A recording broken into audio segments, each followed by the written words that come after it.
transmission of genetic material.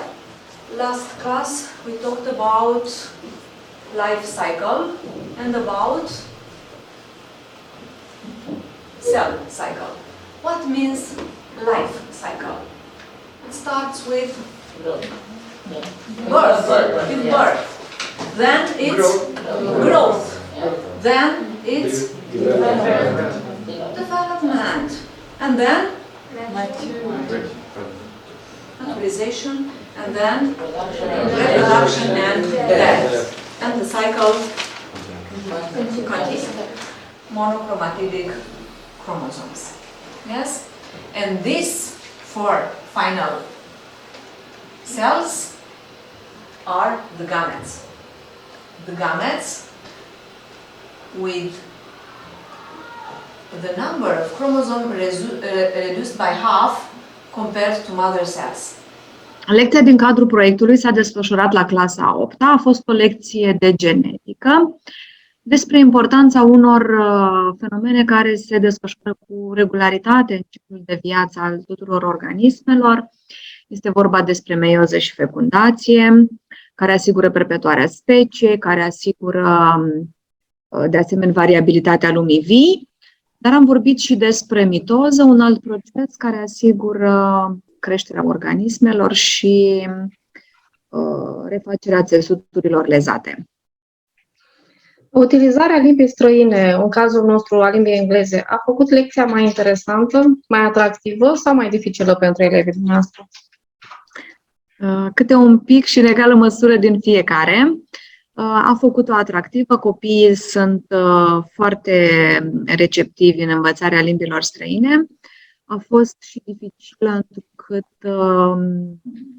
terminologia este foarte numeroasă la biologie și a făcut-o dificilă întrucât copiii nu erau familiarizați cu aceste noțiuni în limba engleză. Și o opinie despre a fi bilingv în general, despre bilingvism? Bilingvismul, evident că nu este la îndemâna oricui, dar este un beneficiu fantastic. În primul rând pentru că poți accesa diverse surse de informare pentru fiecare dintre noi și în al doilea rând pentru că te poți conecta cu diverse persoane vorbitoare ale acestor limbi. Cum v-ați simțit în timpul acestei activități? Cu această activitate, pentru că a fost în limba engleză și a fost ceva nou. Ce a fost diferit față de o lecție obișnuită? A fost diferit faptul că a fost în engleză și a fost un pic mai provocator să înțelegem cuvintele, dar cred că ne-am descurcat. Faptul că a fost în limba engleză a făcut această lecție mai interesantă, mai atractivă pentru voi?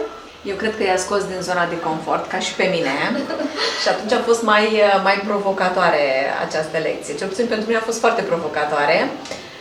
E greu să-mi găsesc cuvintele ca să mă fac înțeleasă, să le explic. Sunt fenomene destul de importante în viața de zi cu zi, în organism și țin de obicei să le explic în detaliu. Mi-e foarte greu să le explic într-o altă limbă, dar am ieșit din zona mea de confort, astfel încât să mă fac înțeleasă. Da. Observați ceva beneficii atunci când predați elevilor într-o altă limbă decât în limba română? Par mai atenți decât la lecțiile obișnuite în limba română, poate și din cauza efortului pe care îl depun în a înțelege terminologia specifică disciplinei și în altă limbă.